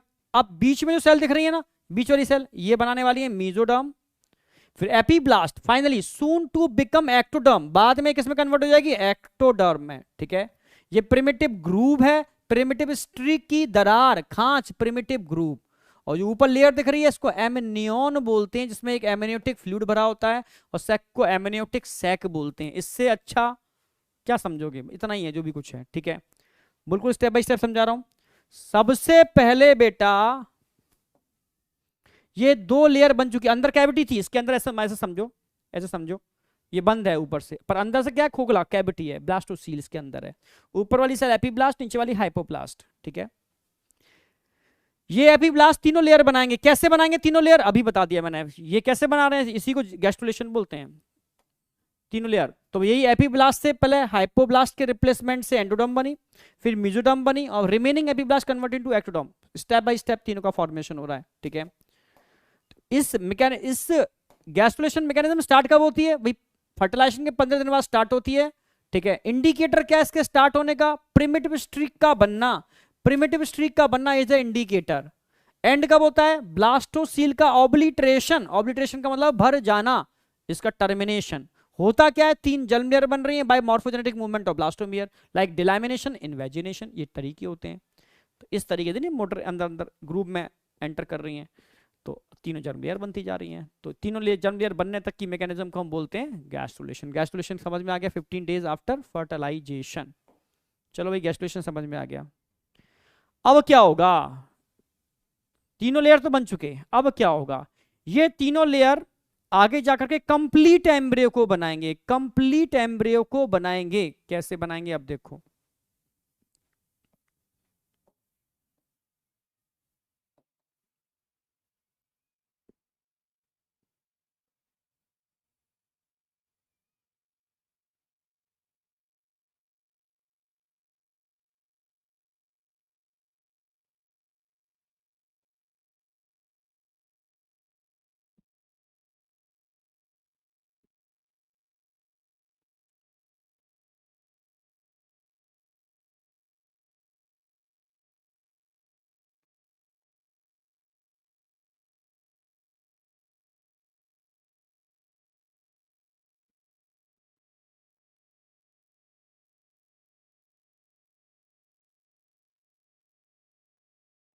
नीचे क्या था, योक सैक, एक योक सैक से दो चैम्बर बन गए, ठीक है।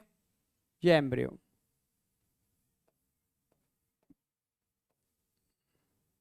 एम्ब्रियो जिस कैविटी में होता है, कैविटी बना दो,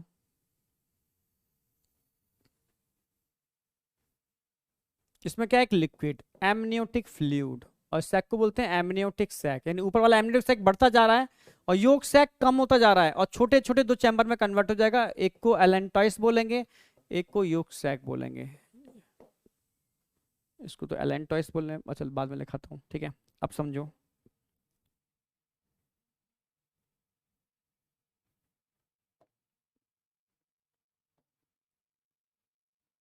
ये ट्रोफोब्लास्ट थी ऊपर। ट्रोफोब्लास्ट क्या करती है, फिंगर लाइक प्रोजेक्शन बनाना चालू कर देती है। ट्रोफोब्लास्ट ने फिंगर लाइक प्रोजेक्शन, भाई विलाई तो ट्रोफोब्लास्ट ही बनाएगी, ठीक है। चलो ये भी बनाना चालू कर दिया, ठीक है। ये एम्ब्रियो बन गया, ये बन गया। अब क्या होगा, अब देखो, जो मीजोडर्म थी, ये मीजोडर्म थी, मीजोडर्म में रुकती नहीं है, ये मीजोडर्मल सेल यहां से निकलना चालू हो जाती है, यहां से बाहर निकलना चालू हो जाती हैं। ये मीजोडर्मल सेल धीरे धीरे धीरे धीरे एमनियन के ऊपर आ जाती हैं, एमनियन के ऊपर, एमनियन के ऊपर। ये योक सैक के ऊपर भी चली जाती है मीजोडर्मल सेल। इतना ही नहीं, ये मीजोडर्मल सेल यहां से ट्रोफोब्लास्ट के नीचे भी आ जाती हैं, तीनों जगह, वही मैं दिखा रहा हूं। इसको एक्स्ट्रा, जो एम्ब्रियो से बाहर निकल गई वो एक्स्ट्रा एम्ब्रियोनिक मीजोडर्म है। ये एक्स्ट्रा एम्ब्रियोनिक मीजोडर्म एमनियन के चारों तरफ आ गई, extra embryonic mesoderm, yolk sac allantois के चारों तरफ भी आ गई, और यही एक्स्ट्रा एम्ब्रियोनिक मीजोडर्म ट्रोफोब्लास्ट के नीचे भी आके अरेंज हो गई। एक्स्ट्रा, क्योंकि एम्ब्रियो को बनाने में पार्टिसिपेट नहीं करेगी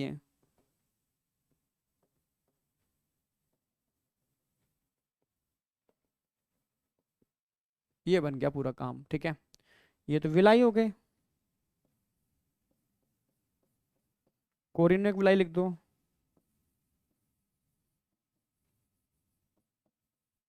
जो आगे जाके प्लेसेंटा बनाएंगे, मतलब प्लेसेंटा तो बनने लगा, ठीक है। ये यूक सैक हो गया,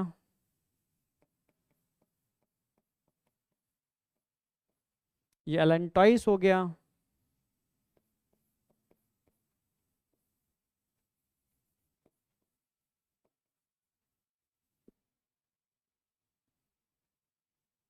ये कोरियन हो गई, कोरियन मतलब ट्रोफोब्लास्ट, या ट्रोफोब्लास्ट या कोरियन कुछ भी बोल सकते हो। ये एमनियन हो गई,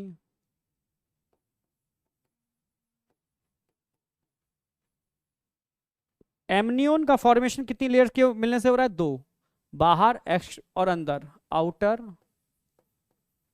इनर। योक सैक का फॉर्मेशन दो, आउटर इनर, या तो सेम एक जैसा ही होगा। कोरियन में दो, आउटर इनर। जो बाहर वाली लेयर है बेटा ट्रोफोब्लास्ट,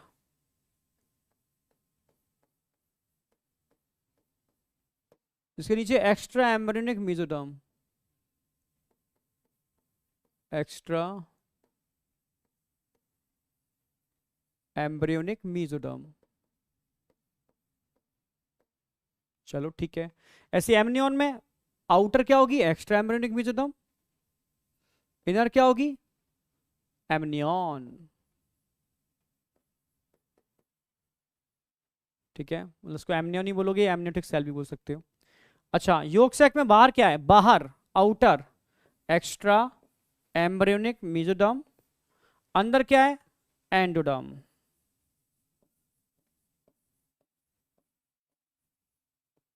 सेम इधर एलेंटस में भी यही होगा, आउटर इनर। आउटर क्या है? एक्स्ट्रा एम्ब्रियोनिक मेसोडर्म, इनर क्या है? एंडोडर्म।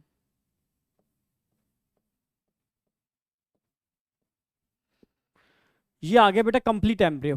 ठीक है, कैसे बनता है एम्ब्रियो? स्टेप बाय स्टेप फिर से रिपीट कर रहा हूं मैं।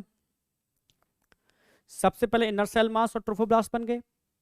इनर सेल मास ने दो पार्ट में डिवाइड किया, एपीब्लास्ट, हाइपोब्लास्ट। ट्रोफोब्लास्ट में सिंसाइटोट्रोफोब्लास्ट और साइटोट्रोफोब्लास्ट में डिवाइड किया। एपीब्लास्ट आगे जाकर के तीनों लेयर बनाएगी, जिसको जर्म डिस्क बोलते हैं, और हाइपोब्लास्ट और एपीब्लास्ट को मिलाकर के एम्ब्रियोनिक डिस्क बोलते हैं। तीनों लेयर के बनने की मैकेनिज्म को गैस्ट्रुलेशन बोलते हैं।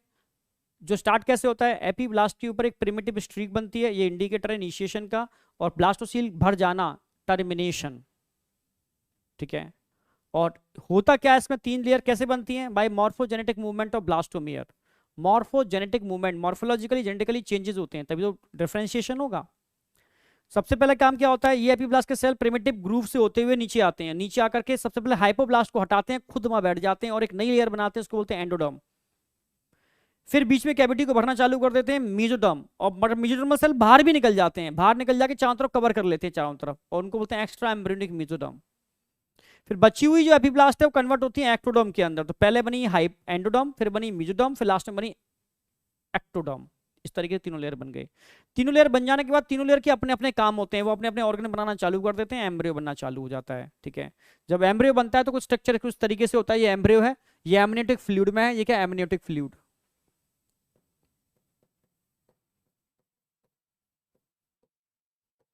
एमनियोटिक फ्लूइड में एम्ब्रियो पड़ा हुआ है, धीरे धीरे एम्ब्रियो का साइज बढ़ता जाएगा और फ्लूइड में फ्लोट करेगा। नीचे योक सैक और एलेंटॉइस नीचे है। योक सैक में फूड होता है, पर ह्यूमन के अंदर योक सैक में फूड नहीं होता। योक सैक में वो होता क्या है? Formation of initial RBC.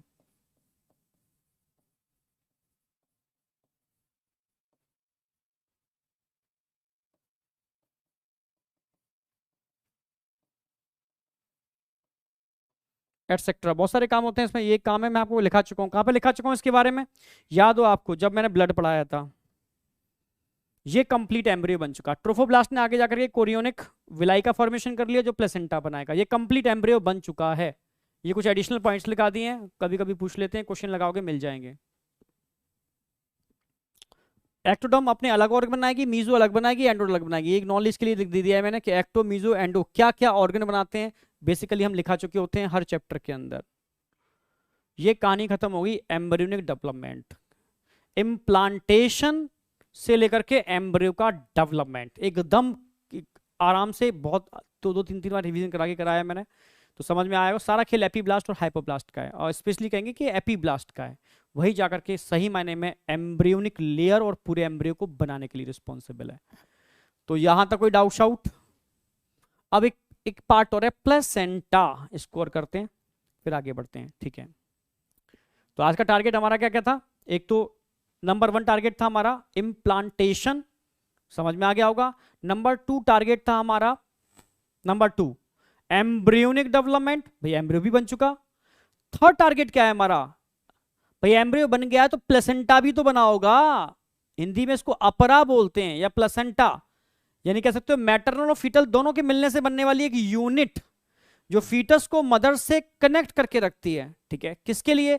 Gases exchange, nutrition, ठीक है, एक्सक्रीटरी सब्सटेंस को रिमूव करने के लिए। ये प्लेसेंटा ही तो होता है जो मदर को फीटस से कनेक्ट करके रखता है। ठीक है, या फीटस को मदर से कनेक्ट करके रखता है। प्लेसेंटा एक्चुअल में मैटरनल और फीटल दोनों के मिलने से बनता है। ऐसा नहीं है कि ओनली फीटल का पार्ट है।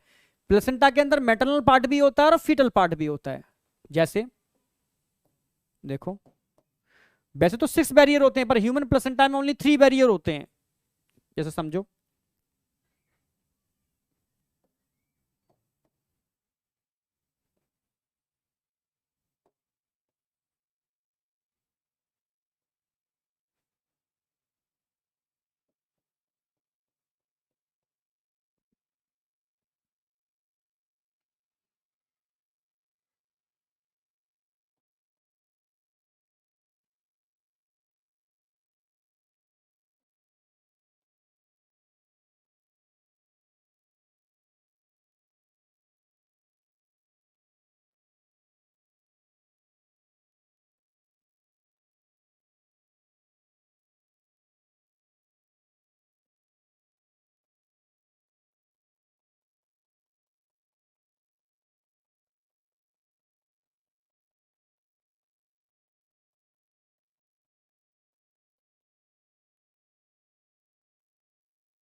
ये तो फीटस का पार्ट हो गया, फीटल, फीटस।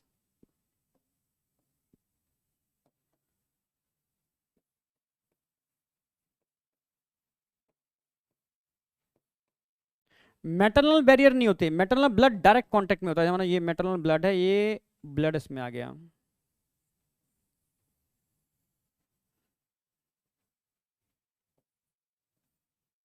यहां से ब्लड एंटर कर रहा है अंदर।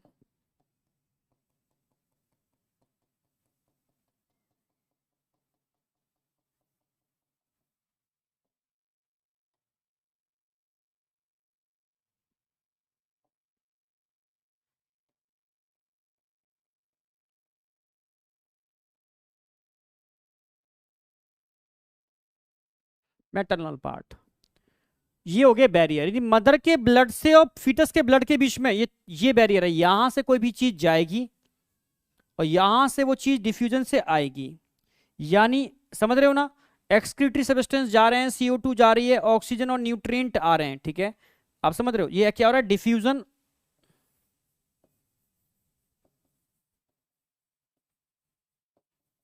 Diffusion of CO2,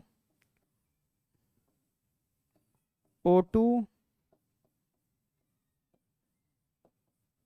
nutrition, excretory substance etcetera, इन सब का क्या हो रहा है, डिफ्यूजन हो रहा है, ठीक है। ये फीटल पार्ट हो गया, मैटरनल पार्ट हो गया, यानी मैटरनल का ब्लड फीटस के डायरेक्ट कांटेक्ट में नहीं होता, उसमें 3 बैरियर होते हैं। पहला बैरियर क्या आएगा यहां पर, ब्लड वेसल्स, दूसरा क्या आएगा, जो कनेक्टिव टिश्यू भरे हुए हैं बीच में, भाई इसको भी क्रॉस करना पड़ रहा है ना, कनेक्टिव टिश्यू। तीसरा बैरियर क्या आएगा यहां पर, थर्ड बैरियर, थर्ड बैरियर, अच्छा ऐसे दिखा दो, फर्स्ट बैरियर क्या आ गया बाहर, दिखा दो आप, क्या है ये, कोरियन या ट्रोफोब्लास्ट।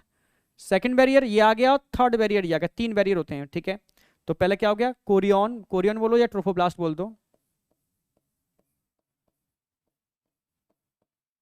इसको क्रॉस करना पड़ेगा, फिर कनेक्टिव टिश्यू,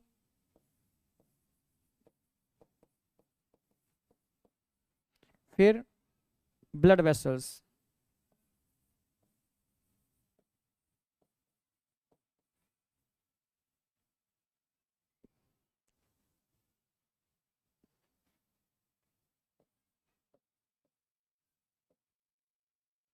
कितने बैरियर हो गए, 3, और तीनों बैरियर किसके हैं, फीटस के।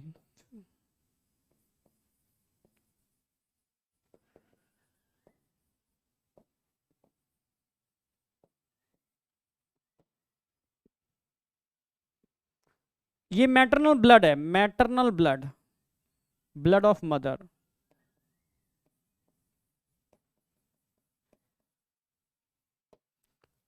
ये अब समझ में आएगा, ये बहुत इंपॉर्टेंट है। It is a structural and functional unit between developing embryo and maternal body, दोनों के बीच की स्ट्रक्चरल और फंक्शनल यूनिट है, क्वेश्चन आता है।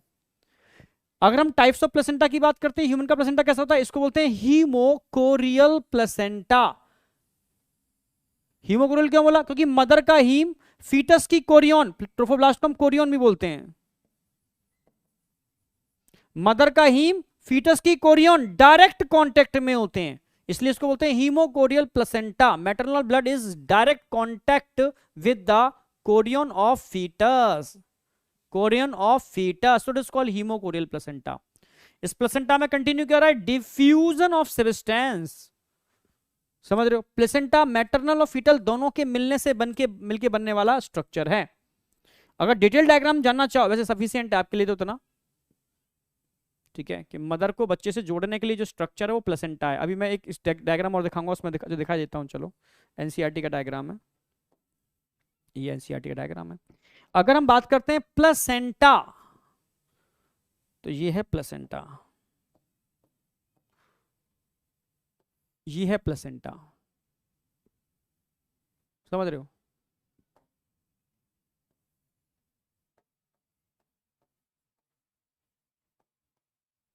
प्लेसेंटा, इसमें फीटल और मैटरनल दोनों ही पार्ट हैं।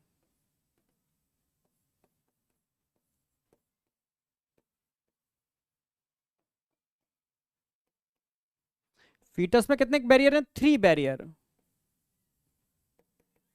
मेटल में डायरेक्ट ब्लड कांटेक्ट में है, ब्लड, इन दोनों के बीच में डिफ्यूजन हो रहा है, ठीक है। यहाँ पर मदर और फीटस के बीच में 3 बैरियर होते हैं, वो फीटस के बैरियर होते हैं, मदर का ब्लड डायरेक्ट कांटेक्ट में होता है, ये हो गया प्लेसेंटा।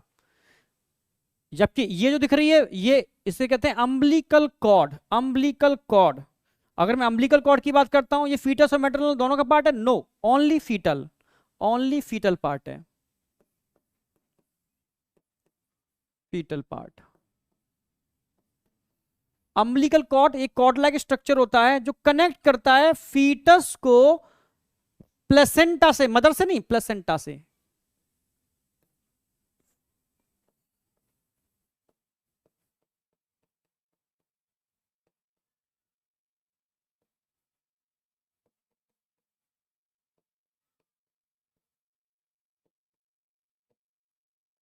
प्लेसेंटा से जोड़ रहा है, मदर से नहीं, क्योंकि प्लेसेंटा आधा मदर का पार्ट है, आधा फीटस का पार्ट है, तो जोड़ने का काम करता है। इसको अम्बिलिकल कॉर्ड बोलते हैं। क्लियर? बिल्कुल। अम्बिलिकल कॉर्ड में क्या क्या होता है, ध्यान से देखो। अम्बिलिकल कॉर्ड में आपको योक सैक भी दिख रहा है, अम्बिलिकल कॉर्ड में आपको एक सैक और दिख रहा है, इसको एलेंटॉइस बोलते हैं, एलेंटॉइस।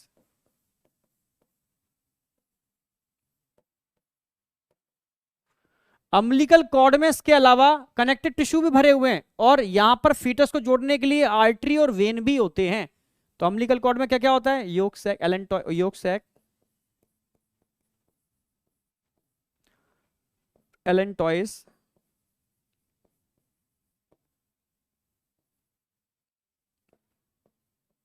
और क्या होता है इसके अंदर? कनेक्टिव टिश्यू,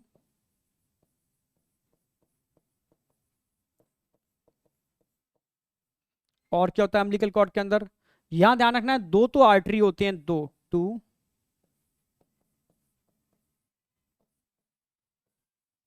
जिसमें डीऑक्सीजनेटेड ब्लड होता है, और एक वेन होती है, सिंगल वन, जिसमें ऑक्सीजनेटेड ब्लड होता है। इन सब के मिलने से जो कॉर्ड लाइक स्ट्रक्चर बनता है, जो फीटल पार्ट है, फीटस का पार्ट है, इसको अम्बिलिकल कॉर्ड बोलते हैं। समझ में आ गया वो डायग्राम? क्या बस में यही पूछते हैं, प्लेसेंटा दोनों का पार्ट है, अम्बिलिकल कॉर्ड और फीटस का पार्ट है, इसमें ये सब चीजें होती हैं। वापस आ रहे हैं।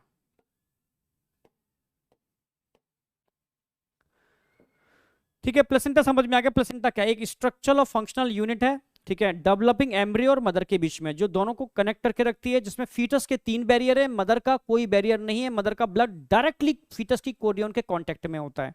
Diffusion of gases, diffusion of nutrient, excretory substance, in 3 barrier के बीच में होते हैं, जो फीटस के बैरियर हैं।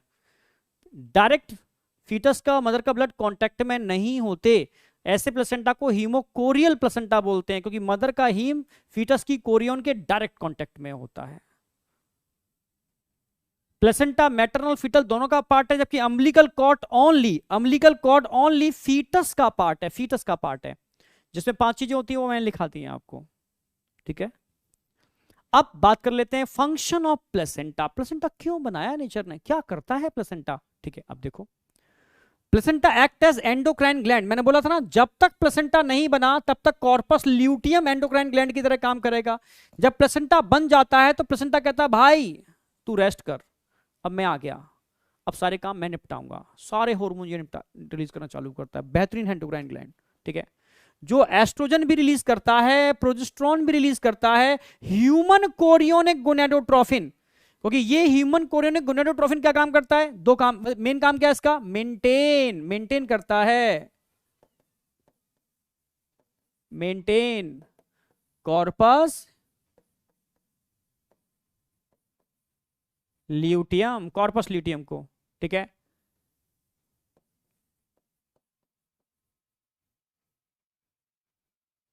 रिलीज फ्रॉम यूरिन, यूरिन से ये निकलता है, और यही प्रेगनेंसी को पॉजिटिव टेस्ट देने के लिए रिस्पॉन्सिबल होता है, ह्यूमन कोरियन गोनेडोट्रोफिन।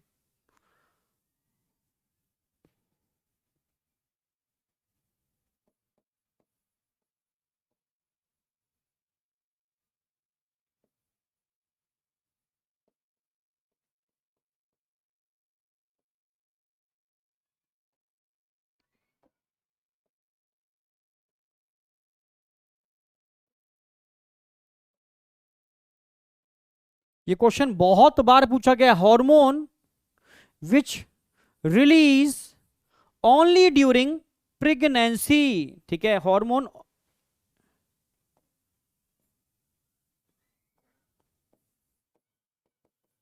विच रिलीज ओनली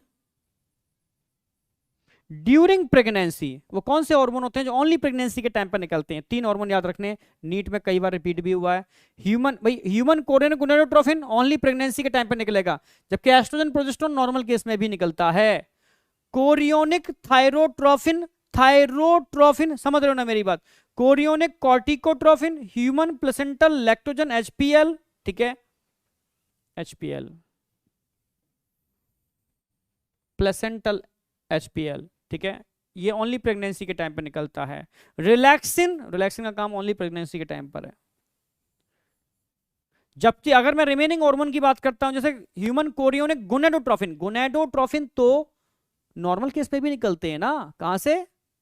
ठीक है, हाइपोथैलेमस से। गोनाडोट्रोफिन, सॉरी पिट्यूटरी से गोनाडोट्रोफिन, और कोरियोनिक थायरोट्रोफिन, भाई थायरोट्रोफिन भी नॉर्मल केस में निकलते हैं जी। यहां पर थायरोट्रोफिन जो है वो फीटस के बीएमआर को कंट्रोल कर रहे हैं, ठीक है। और कोरियोनिक कॉर्टिकोट्रोफिन, ठीक है, sorry human chorionic gonadotrophin, gonadotrophin gonadotrophin की बात चल रही है। ह्यूमन कोरियोनिक गोनाडोट्रोफिन हाइपोथैलेमस से निकलता है, गोनाडोट्रोफिन रिलीजिंग हार्मोन, ठीक है। और आप समझ रहे हो, गोनाडोट्रोफिन रिलीज जीएनआरएच, और गोनाडोट्रोफ निकलते हैं एलएचएफएसएच, कहां से? पिट्यूटरी से। यहां एलएचएफएसएच की बात नहीं चल रही है, यहां ह्यूमन कोरियोनिक गोनाडोट्रोफिन की बात चल रही है, जो एलएच की तरह काम करता है पर निकलता ओनली और ओनली ड्यूरिंग प्रेगनेंसी है, प्रेगनेंसी कंसीव करने के लिए रिस्पॉन्सिबल है। थायरोट्रोफिन और कॉर्टिकोट्रोफिन ये नॉर्मल केस में भी निकलते हैं, थायरोट्रोफिन और कॉर्टिकोट्रोफिन, ठीक है। ये थायराइड के लिए काम करता है, ये एड्रिनल ग्लैंड को स्टिमुलेट करता है, दोनों केस बता चुका हूं मैं। जबकि अगर हम बात करते हैं एचपीएल की, एचपीएल की बात करते हैं, human placental lactogen only pregnancy के टाइम पर। रिलैक्सिन की बात करते हैं ओनली प्रेगनेंसी के टाइम पर, ठीक है, ओनली प्रेगनेंसी के टाइम पर। इस हार्मोन को हमने एक नाम और दिया सोमैटोमेमोट्रोफिन, क्योंकि मेमोरी ग्लैंड के डेवलपमेंट के लिए रिस्पॉन्सिबल है, जो मैं आगे पढ़ाने वाला हूं उसको, ठीक है। तो ये ध्यान रखना है। ये अगर मैं एचसीजी की बात करता हूं, कॉर्पस ल्यूटियम को मेंटेन करता है, रिलीज फ्रॉम यूरिन, यूरिन से निकलता भी है ये, ठीक है। ये ओनली वो हार्मोन जो ओनली प्रेगनेंसी के टाइम पे निकलते हैं, ठीक है। ये 3 हार्मोन ध्यान रखने हैं, एचसीजी, एचपीएल, रिलैक्सिन। ये क्वेश्चन डायरेक्टली नीट में मिलने वाले हैं, ठीक है। तो ये तो हो गया एंडोक्राइन ग्लैंड वाला पार्ट। ये बेसिक चीज है भाई। Placenta act as ultra filter through which भाई इनऑर्गेनिक ऑर्गेनिक सब्सटेंस डिफ्यूज हो रहे हैं, न्यूट्रिशन, हार्मोन, गैसेस, एंटीबायोटिक, सब चीजें क्या करती हैं, यहाँ से डिफ्यूज होती हैं, ठीक है। वही वायरस भी यहाँ से ट्रांसफर हो जाते हैं। Virus infection of the mother, जैसे रूबीला वायरस है, ये आएगा नहीं, रूबीला वायरस है, एक एडिशनल पॉइंट लिख दिया है मैंने। और कुछ केमिकल भी डिफ्यूज होकर के फीटस में चले जाते हैं एम्ब्रियो में प्लेसेंटा के थ्रू, यानी प्लेसेंटा से ये चीजें डिफ्यूज हो सकती हैं और ये सब चीजें डिफ्यूज हो सकती हैं, क्योंकि एक तरीके से फिल्टरिंग, एक अल्ट्रा फिल्टर की तरह काम करता है। ब्लड ट्रांसफ्यूज नहीं होगा। ये हो गया बेटा कंप्लीट प्लेसेंटा, ठीक है। तो आज के तीनों टारगेट अच्छी तरह हो गए होंगे, मान के चल रहा हूं। एम्ब्रियो मेन था, एम्ब्रियो का डेवलपमेंट समझ में आया होगा।